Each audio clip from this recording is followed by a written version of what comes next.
Je suis très content d'être avec vous. C'est à la fois un privilège, mais en même temps une charge, dans le bon sens du terme, parce qu'on veut apporter le conseil de Dieu, selon ce que Dieu l'a mis sur nos cœurs. C'est vrai que quand Gabriel m'a appelé et m'a dit « Bruno, j'ai à cœur de proposer aux frères le thème plus que vainqueur », moi, il ne pouvait pas mieux tomber, parce que faisant partie de l'Église persécutée, j'ai estimé que c'était très facile de l'aborder. Mais toutefois, je me suis dit, je vais l'aborder dans un contexte qui n'est pas celui de l'Église persécutée. Ça veut dire que ce matin, ce que je vais vous apporter, bien sûr que sur le terrain de la persécution, les frères et sœurs que nous rencontrons sont très sensibilisés à tout cela et connaissent les combats que nous connaissons les uns et les autres, mais avec une différence de taille, c'est qu'eux, ils risquent leur vie à tout instant. Nous, nous ne risquons pas notre vie. Mais j'ai envie de dire, à plus forte raison, avons-nous besoin, les uns et les autres, d'être vraiment des vainqueurs. Pas simplement de le chanter, pas simplement d'encourager peut-être celui qui est à notre droite, à notre gauche, mais véritablement d'être des vainqueurs. Je pense que si l'Écriture affirme qu'en Christ nous triomphons toujours, c'est une réalité dans laquelle il nous faut entrer pleinement. Et parfois, sur le terrain des apparences, nous essayons de cacher certaines choses qui sont parfois là, qui travaillent nos cœurs au niveau de nos pensées, au niveau de choses qui sont tapies au fond de nos cœurs, qui sont comme, je l'appelle moi, des zones d'ombre, qui font qu'à un moment donné, on laisse une porte, un accès, et on peut permettre à l'adversaire d'avoir un avantage sur nous. Je voudrais vous dire ce matin, en aucun cas, ni d'une aucune manière, nous n'avons le devoir ni la raison de laisser à l'adversaire un avantage quelconque sur nos vies spirituelles. Si un jour nous l'avons confessé, notre Sauveur et Maître, alors il doit régner dans nos vies, il doit régner dans nos cœurs. Alors pour introduire ces quelques pensées, ce matin, il m'a semblé bon d'aller dans le texte qui parle justement de ce verset plus que vainqueur, dans Romains chapitre 8, et on va lire ensemble à partir du verset 31. Je vais lever un peu, parce que c'est un peu bas pour moi. Romains 8, verset 31. Je suis très content, pendant que vous cherchez ce texte, de retrouver certaines têtes. Je parlais dimanche de la famille Ringayen, que j'ai connue, donc j'ai connu leur fils sur Montpellier. Je suis content d'avoir retrouvé aussi un couple ce matin, d'avoir retrouvé aussi David Cizeron, parce que je l'ai connu aussi sur Montpellier, quand il est venu avec son fils, Timothée, si je ne me trompe pas, avec son épouse, qui doit être dans les rangs. J'étais très content ce matin de les retrouver aussi. Je ne suis pas ni un zoréole, ni un créole. Apparemment, je suis une oreille, c'est ça? Mais bon. Et fier de l'être, malgré tout. Hein? Allez, on va lire ensemble dans Romains 8, verset 31. Voilà ce que dit l'apôtre Paul quand il s'adresse à des chrétiens. Et j'ose vous rappeler que dans le contexte où il s'adresse à ces chrétiens, dans ces diverses lettres pastorales, les chrétiens vivent des moments parfois difficiles. Vous savez que Jésus a dit, vous aurez des tribulations dans le monde, mais prenez courage, j'ai vaincu le monde. Voyez-vous, on n'a pas besoin de se retrouver dans un terrain de persécution pour s'appliquer ce verset-là. Les tribulations sont des moments difficiles, si je vous le traduis d'une manière large, qui ce matin n'a jamais connu des moments difficiles.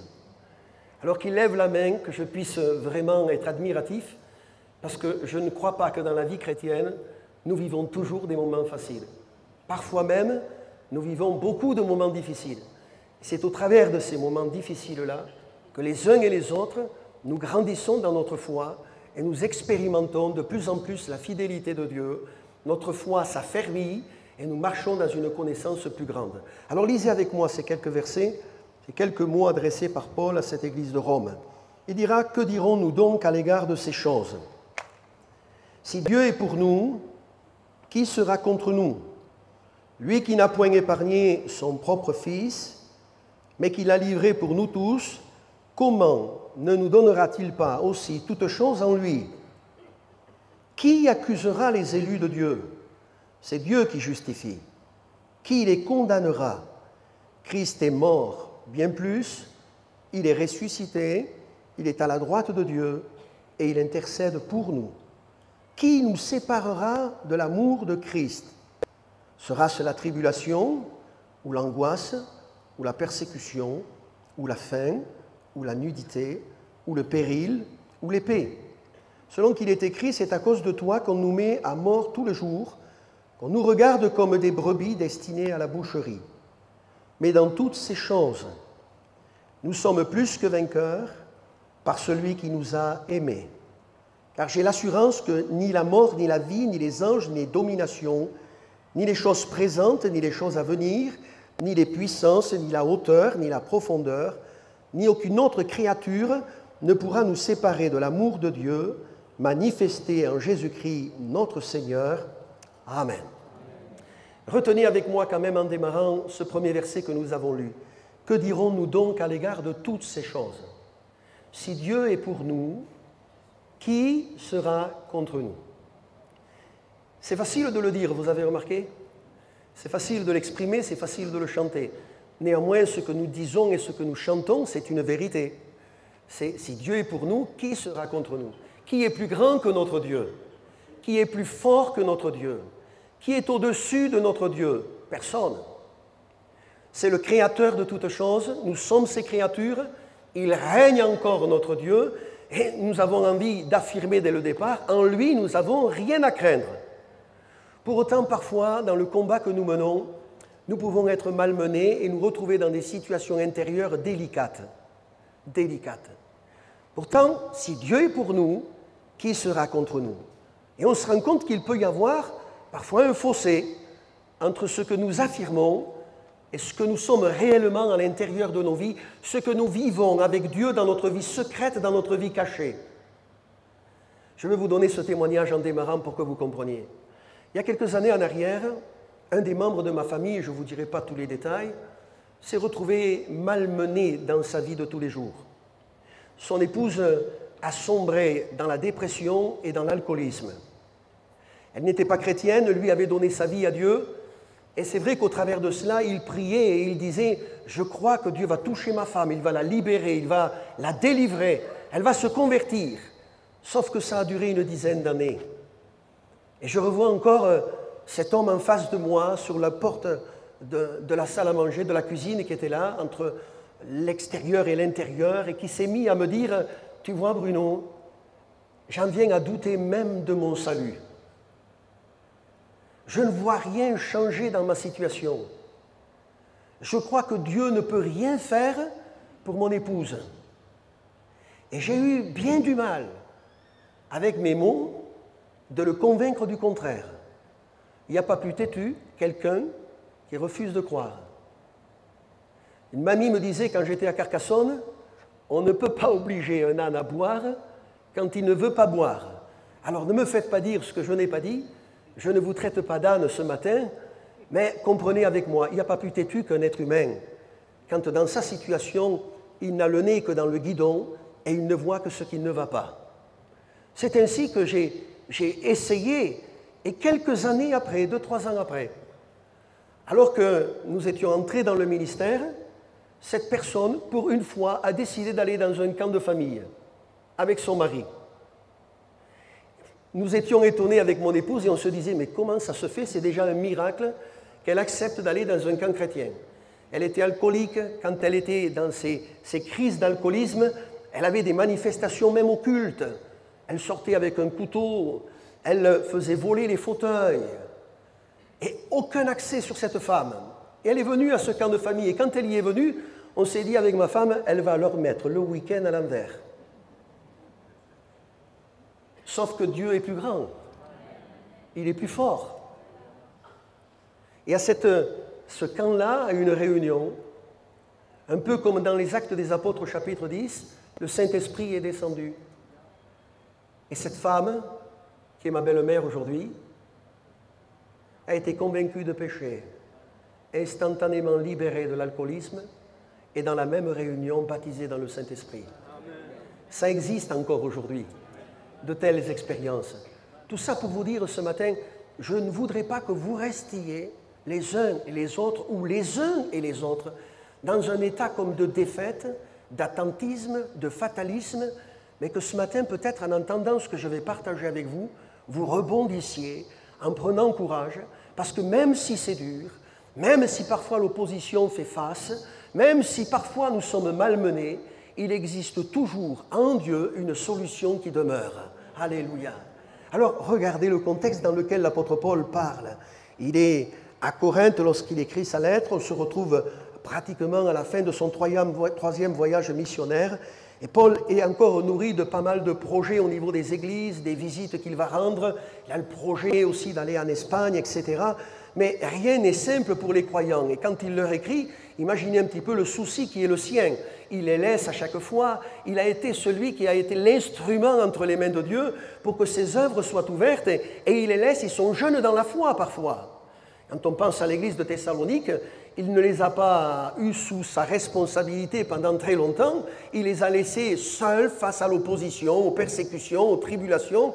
Et quand on sait et quand on lit qu'on n'avait pas besoin de leur apprendre la foi, on n'avait pas besoin de leur apprendre l'amour fraternel, on n'avait pas besoin de leur apprendre quant au retour du Seigneur parce qu'ils l'avaient appris eux-mêmes dans l'intimité qu'ils avaient eue avec Dieu et dans l'enseignement qu'ils avaient reçu de l'apôtre Paul. C'était des gens qui étaient appelés à marcher à cet égard de progrès en progrès. Vous voyez, dans la persécution, dans les difficultés, quand on pleure, quand on gémit, quand ça ne va pas, quand rien ne semble aller comme on le voudrait, je crois que c'est dans ces contextes-là que nos situations peuvent réellement avancer. Qu'avec Dieu, nous pouvons vivre de belles et grandes expériences.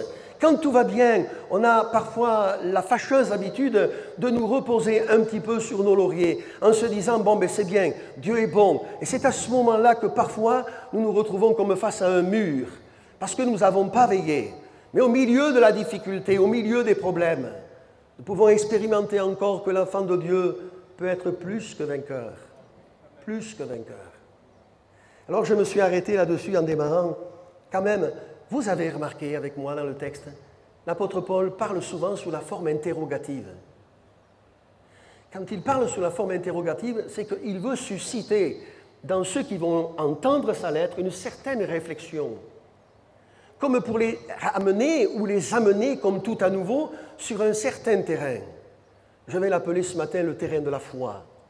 Ou encore, comme nous l'avons lu dans le récit, une certaine assurance qui doit être la nôtre. Pas une certaine prétention, arrogance, mais une assurance. Celle qui nous place les uns et les autres, même quand nous sommes malmenés, dans le calme et la tranquillité, parce que nous savons qu'entre ses mains, nous sommes bien gardés. Alors il les invite à réfléchir. Mais tout en les invitant à réfléchir, comme je vous y invite ce matin, pour votre propre vie spirituelle, il va donner cette expression, nous sommes plus que vainqueurs. Plus que vainqueurs. Dites-moi, si vous raisonnez comme je raisonne moi, j'aurais dit à l'apôtre Paul, mais pourquoi tu dis plus que vainqueur? Parce que vainqueur m'aurait suffi à moi. En Christ, nous sommes vainqueurs. Et là, il dit, nous sommes plus que vainqueurs. C'est-à-dire que nous sommes plus que des combattants, nous sommes plus que des conquérants. C'est obtenir une immense victoire dans le grec. Et je me suis posé la question en préparant ces quelques prédications pour vous, mais quelle est cette victoire dans laquelle nous entrons pleinement, dans laquelle nous sommes entrés pleinement? Alors je sais ce que vous allez me répondre, celle de Christ, de son œuvre à la croix. Il a tout accompli, je vous dis Amen. Mais cette immense victoire qui est la nôtre, l'apôtre Jean en parle quand il dit que la victoire qui triomphe du monde, c'est quoi? C'est notre foi. C'est notre foi. Et je pourrais poser la question à chacun de nos cœurs et de nos vies ce matin, mais dans quel état est notre foi? De quelle manière vivons-nous notre foi? Vous savez que sur un certain terrain, les disciples, quand ils vont entendre parler de pardon, vont demander au Seigneur, augmente-nous la foi. C'est qu'il y avait quand même encore des besoins au niveau de leur foi, de la compréhension de ce qu'ils pouvaient vivre par la foi. Une immense victoire à remporter. Oui, ce matin, il y a une victoire à remporter pour quelques-uns au milieu de nous. Face à certains faits très précis que mentionne l'apôtre Paul dans ce texte. Vous avez remarqué avec moi qu'à chaque fois, il va employer le pronom « qui » sous la forme interrogative. Qui ce matin va faire preuve de foi? Qui, ce matin, en entendant la parole de Dieu, va réagir plutôt que de rester dans une forme de mélancolie, de tristesse, d'abattement, de fatalisme? Qui, ce matin, va repasser sur son cœur qu'il est enfant de Dieu et qu'étant enfant de Dieu, maintenant, il ne vit plus pour lui-même, mais il vit pour le Seigneur? Qui, ce matin, va décider par la foi de revenir aux fondamentaux, aux bases, aux pieds du Seigneur, dans une simplicité, pour vivre le miracle dont il a besoin de vivre? Qui, ce matin, va simplement ouvrir son cœur et donner un accès à Dieu pour que quelque chose du ciel se fasse dans sa vie? C'est ce que nous voulons les uns et les autres. Mais regardez ce que dit Paul au travers de 3 points très précis. Il dit: qui accusera les élus de Dieu? Qui condamnera les élus de Dieu? Qui séparera les élus de Dieu de l'amour de Christ? Qui? Pose-toi la question ce matin.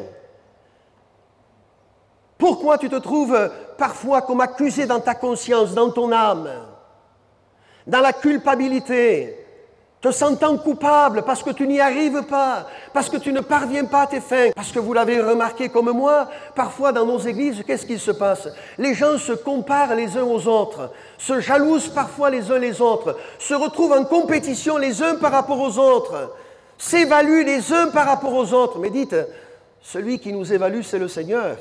Et notre seul modèle reste le Seigneur. Et parfois, à cause de ces mécanismes qui sont très humains, nous laissons à l'adversaire un avantage sur nos vies. Or, l'apôtre Paul s'est efforcé d'encourager les chrétiens à ne pas donner à l'adversaire un avantage sur eux. Qui accusera les élus de Dieu? Je vous pose la question. C'est qui les élus? C'est nous, c'est bien. Ce sont ceux qu'il a choisis. Ce sont ceux-là les élus. Peut-être qu'au milieu de nous, il y a des gens qui sont là, ils n'ont pas encore choisi le Christ, ils ne sont pas tournés vers le Seigneur. Et on vous invite à le faire si vous nous avez rejoints ce matin, à accepter le Seigneur comme votre sauveur personnel, comme votre Seigneur dans vos vies, et à ressortir de ce lieu racheté, sauvé. Être ajouté à ceux qui sont sauvés, faisant partie de ceux qui sont élus. Mais vous vous rappelez les paroles de Jésus qui a dit « Ce n'est pas vous qui m'avez choisi. C'est moi qui vous ai choisi. » Nous ne sommes pas là ce matin parce qu'on est beau. De toute façon, en vieillissant, on s'en l'est dit. Je l'ai remarqué, il suffit que je regarde les photos quand j'étais jeune, je dis, je me trouve bouffi aujourd'hui. On perd les cheveux, on prend du ventre, on se transforme.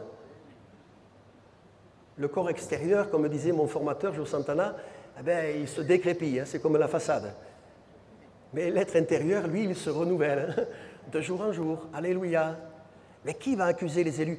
Mes frères et mes sœurs, qui est l'accusateur des frères selon l'Apocalypse chapitre 12? C'est le diable. C'est le diable qui, au travers de la pensée, essaie de susurrer. Il n'y a pas si longtemps que cela, j'étais dans mon bureau avec une jeune fille de mon assemblée qui voulait me parler parce qu'elle a des difficultés, et ces difficultés se situent au niveau de sa pensée. Elle se laisse toujours accuser. C'est une piètre chrétienne, elle n'y arrivera jamais, elle est un peu soupolée, donc elle est très réactive parfois au milieu de l'assemblée.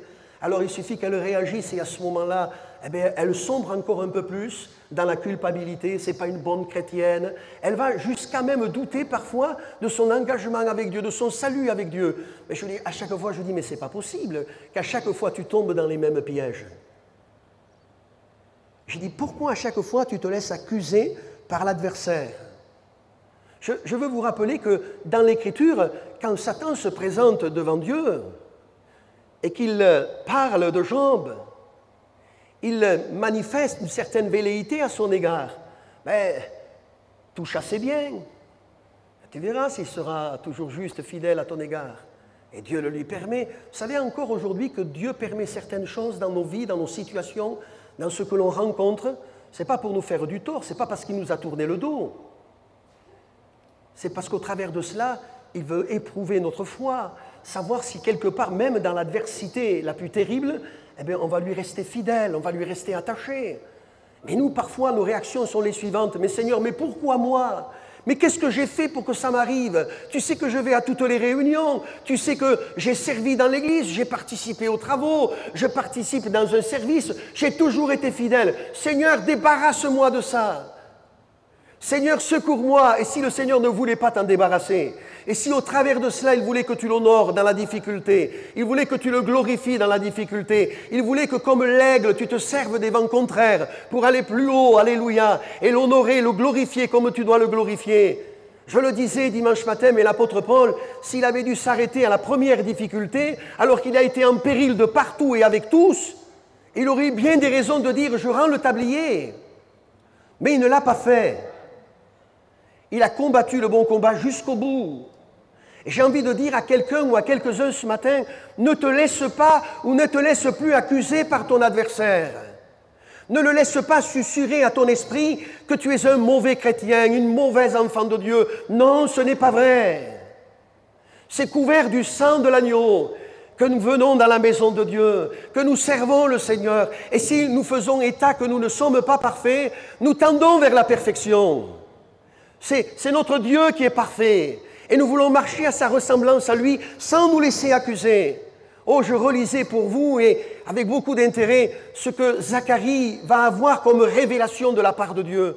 Notez, c'est dans Zacharie chapitre 3, quand il dit « Il me fit voir en parlant de Dieu ». Qui? Josué. Et il le fit voir comment? Debout, devant la face de Dieu. Et à sa droite, il y avait qui? Satan qui était là pour l'accuser. Oh, je vous donne cette explication très rapidement en passant. C'est bien la preuve que l'entreprise dans laquelle ils étaient engagés pour rebâtir le temple était bien une entreprise divine, à laquelle le diable voulait s'opposer, comme de la même manière, la construction de l'Église, le fait que des âmes s'ajoutent à l'édifice, c'est la volonté de Dieu. Et le diable essaie par tous les moyens. Et il essaie de venir accuser ceux et celles qui l'ont confessé au Seigneur. Alors mon frère et ma sœur ce matin, arrête de baisser la tête. Ne laisse plus l'adversaire t'accuser. C'est terrible d'être face à des accusations, souvent mensongères, mais notre maître l'a vécu. Il a vécu toutes ces accusations. Et ces accusations mensongères l'ont conduit même au bois du calvaire. N'a-t-il pas dit qu'il ne fallait pas payer le tribut à César? Mais nous savons en lisant les évangiles qu'il est écrit que rendez à César ce qui est à César et à Dieu ce qui est à Dieu. Ce n'est pas du tout ce qu'avait dit le Seigneur. Il a fait face à ces accusations mensongères. Je ne veux pas vous faire peur, mais un jour aussi, vous ferez face à des accusations mensongères. Un jour aussi, vous serez placé devant cette situation-là. Et je dis, Seigneur, comment allons-nous réagir? Qu'est-ce que nous allons faire? Parfois c'est dur, comparable à un tsunami. Nous venons dans le secret, nous crions auprès du Seigneur afin qu'il nous aide. Mais je voudrais vous laisser cet encouragement-là sur ce premier point. Christ est mort, bien plus. Il est ressuscité. Il est à la droite de Dieu. Et il intercède pour nous.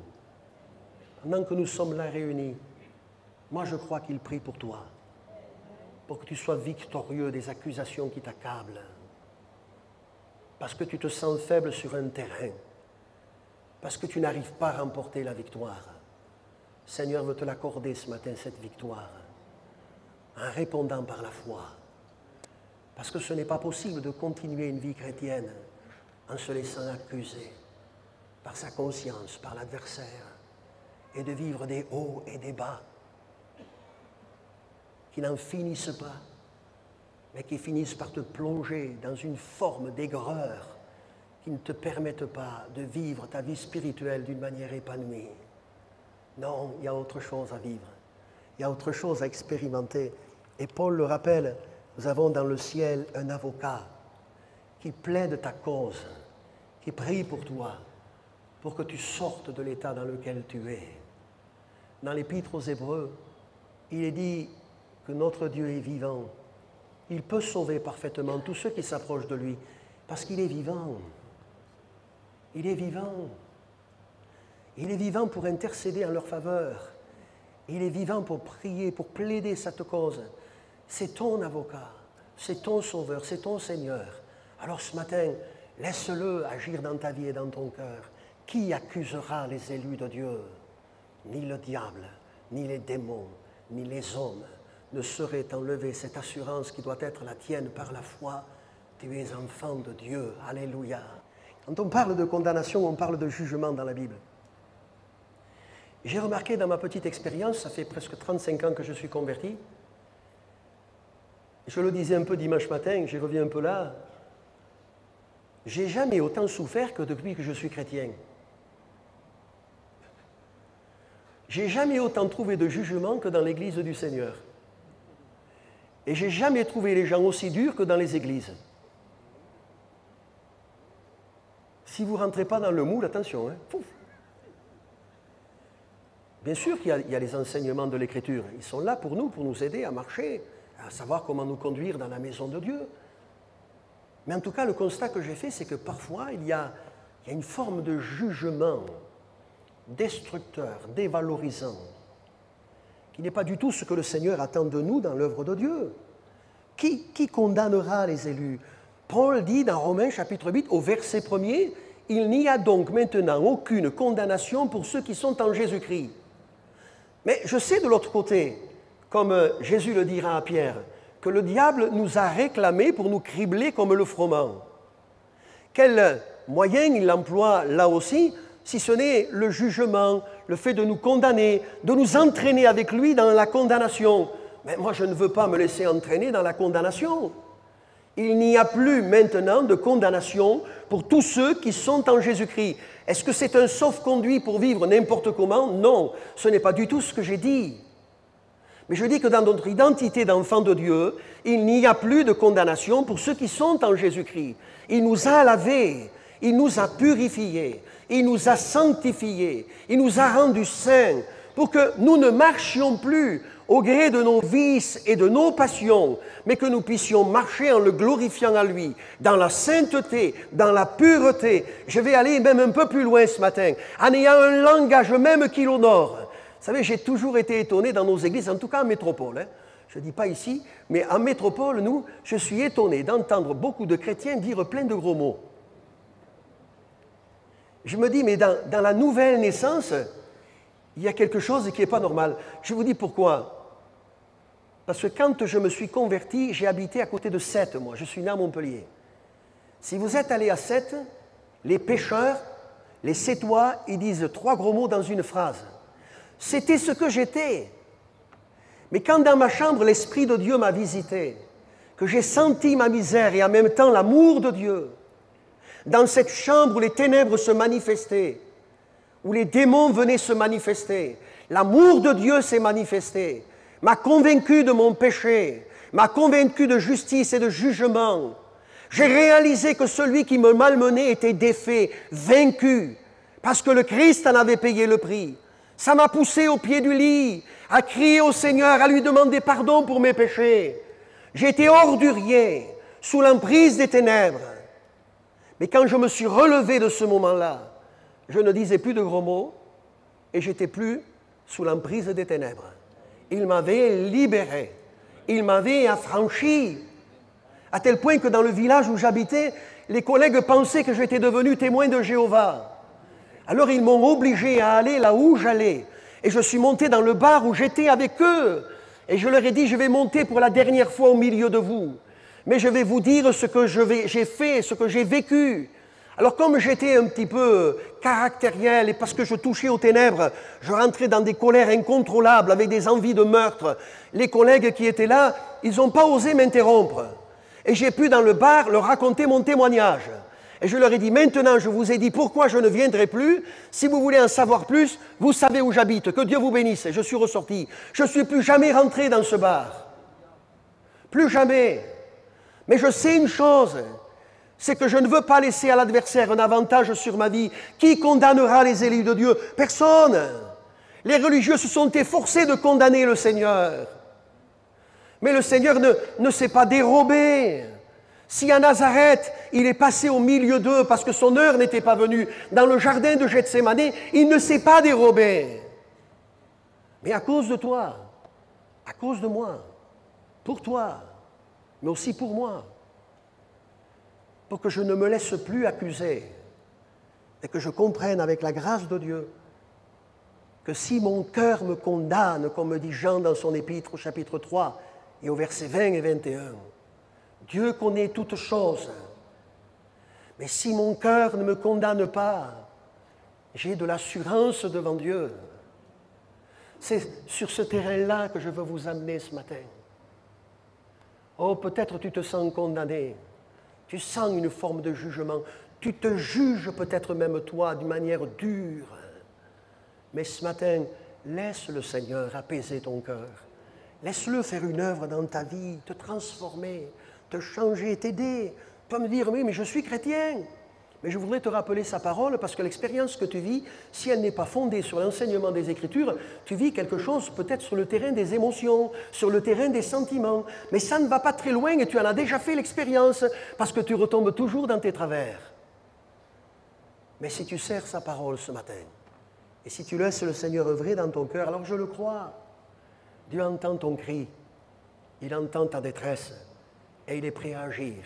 D'ailleurs, vous avez remarqué avec moi dans le psaume 34, il est dit quand un malheureux crie, l'Éternel entend et le délivre de toutes ses détresses. Mais il est aussi écrit, quand les justes crient, l'Éternel entend et il les délivre de toutes ses détresses, de leurs détresses. Si tu es juste devant Dieu, si tu as donné ta vie à Dieu, et que malgré tout tu te sens condamné dans ton cœur, mon frère, ma sœur, ne reste surtout pas comme ça. Ne te relâche pas. Jésus a bien raconté cette parabole où il a dit il faut toujours prier, ne point se relâcher. Il a parlé de ce juge.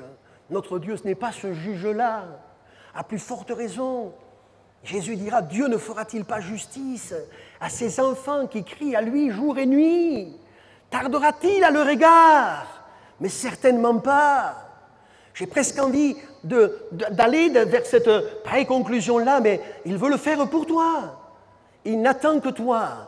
Qu'une démarche de foi de ta part, que tu mettes à nouveau ton assurance en lui, ta confiance en lui. Oui, si ton cœur te condamne, mais Dieu connaît toutes choses. Viens vers le Seigneur ce matin simplement. Tourne-toi vers lui. Parce que qui accusera les élus de Dieu? Qui les condamnera? Rien ni personne. Ton entourage t'a-t-il condamné? Eh bien, laisse ton entourage et viens au pied du Maître, alléluia, pour qu'il te fortifie, pour qu'il t'encourage. J'aime Paul ce qu'il dit quand il s'adresse à l'église de Corinthe, quand il affirme, en parlant de Dieu, il vous affermira aussi jusqu'à la fin, afin que vous soyez irréprochables au jour de notre Seigneur Jésus-Christ. Dieu est fidèle, lui qui vous a appelé à la communion de son Fils, Jésus-Christ. On l'a chanté ce matin. Mais je vous livre ce verset. Toute arme forgée contre toi sera sans effet, et toute langue qui s'élèvera en justice contre toi, tu la condamneras. Tel est l'héritage des serviteurs de l'Éternel. Tel est le salut qui viendra de moi, dit l'Éternel. Permets-moi de t'encourager en te disant, reste ferme dans la foi, sans te laisser ni accuser, ni condamner. Dans l'Épître aux Hébreux, il est écrit, nous avons un grand sacrificateur qui a traversé les cieux, Jésus, Fils de Dieu. Demeurons fermes dans la foi. Sois pas, ne sois plus comme un enfant emporté par ici ou par là, à tout vent de doctrine, à toute nouveauté qui pourrait se présenter. Mais sois ferme dans la foi. La foi, c'est Christ qui l'a fait naître, c'est lui qui l'amène à maturité, c'est lui qui l'a fait grandir.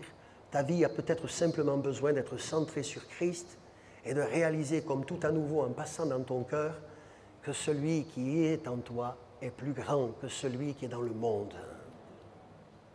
Quand Jésus a été tenté, il a répondu par la parole. Et vous remarquerez ce détail. À la troisième fois, il est dit que le diable s'en alla jusqu'à un autre moment favorable, où il essaiera de toutes les manières et jusqu'au bout, qu'il n'aille pas jusqu'à la mort de la croix, il n'accomplisse pas l'œuvre pour laquelle il était venu. De la même manière, ton adversaire s'emploiera jusqu'au bout pour que dans ta foi, tu sois en pleine défaillance, tu ne tiennes pas bon jusqu'au bout. Mais ce matin, ne le laisse pas avoir l'avantage. Reprends courage en t'appuyant sur le Seigneur, en mettant ta foi en Dieu, parce que tu n'as pas de raison de te laisser ni accuser, ni condamner, et de te persuader à travers de tes raisonnements que tu n'aimes pas Dieu comme tu l'aimais autrefois, du moins que tu ne ressens pas l'amour de Dieu comme tu le ressentais autrefois. Parce que l'apôtre Paul affirme, et quand il emploie ce pronom à la forme interrogative « qui », il t'amène à réfléchir. Qui peut te séparer de l'amour de Dieu manifesté en Jésus-Christ? Qui peut te séparer de ce moment où, quand tu t'es converti, tu as senti le fleuve d'amour de Dieu remplir ta vie, t'apaiser au plus profond de ton cœur, faire qu'à un moment donné, tu ne voyais plus les choses de la même manière, faire que quand tu rentrais dans l'église, tu aimais tes frères et tes sœurs, tu étais prêt à te livrer pour eux, à te donner pour eux. Qu'est-ce qui fait que cela a changé? Parce que tu ne connais plus le même amour. Mais je voudrais affirmer que rien ne peut te séparer de l'amour de Dieu, si ce n'est ton entêtement, si ce n'est ta désobéissance, si ce n'est quelque part ton aveuglement. Mais en entendant la parole de Dieu ce matin, je voudrais t'encourager à réaliser que du côté de Dieu, ça n'a pas changé. Dieu t'aime de la même manière. Il veut te faire ressentir son amour de la même manière. Tu peux ressentir combien tu es précieux à nouveau de la part de Dieu, parce que ça n'a pas changé du côté de Dieu. Mais de ton côté à toi, certainement, tu n'aimes pas Dieu comme tu l'aimais au départ. Et certainement qu'à cause de cela, il y a là la base de ce qui fait que peut-être dans tes pensées, dans tes raisonnements, tu te laisses accuser et condamner. Non, ce matin, ce n'est pas une fatalité. Tu peux t'en sortir en venant vers celui qui est amour et en lui permettant ce matin de te remplir de cet amour. J'aime Jérémie quand il dit ceci. « De loin l'Éternel se montre à moi. » Et il rajoutera, « Voilà ce que dit Dieu et lui révèle. Je t'aime d'un amour éternel. C'est pourquoi je te conserve ma bonté. » Entends bien, il ne t'aime pas parce que tu le mérites et tu le sais. Mais il veut révéler comme tout à nouveau à ton cœur qu'il t'aime et qu'il t'a conservé sa bonté. Pour quelle raison? Parce que tu es précieux et précieuse à ses yeux et qu'il veut dans ta vie mettre tout à nouveau son amour, te remplir, t'inonder. Ton amour s'est-il étiolé au travers de l'épreuve, de la difficulté, au travers des mauvais moments par lesquels tu es passé? Laisse à nouveau, par le Saint-Esprit, le Seigneur te remplir. Paul disait dans cette même lettre aux Romains que l'amour de Dieu est répandu dans nos cœurs par le Saint-Esprit qui nous a été donné. L'Esprit de Dieu est au milieu de nous ce matin pour te remplir tout à nouveau, pour inonder ton cœur, remplir ta vie, que tu ne restes pas dans l'état dans lequel tu es. Je me sens très libre parce que je ne vous connais pas, mais je suis convaincu que l'état des églises en métropole, parfois, c'est un état qu'on retrouve de partout dans le monde, même sur le terrain de l'Église persécutée. Et quand on parle sur le terrain de l'Église persécutée à vos frères et à vos sœurs, de mettre leur foi dans le Seigneur pour que leur amour ne s'étiole pas, ils se lèvent tous, ils s'avancent tous, ils n'ont qu'un seul désir, c'est qu'on mette notre main sur leur tête, compris pour eux et avec eux, pour une raison. Ils ne veulent pas passer à côté de la bénédiction. Ils veulent du Seigneur, ils veulent de l'amour de Dieu, ils veulent de la présence de Dieu. Qui ce matin, et je vais terminer comme ça, peut s'opposer durablement aux enfants de Dieu? Même pas le diable, ni ses démons. Quand Dieu est pour nous, rien ne peut se dresser contre nous. Rien n'est un obstacle.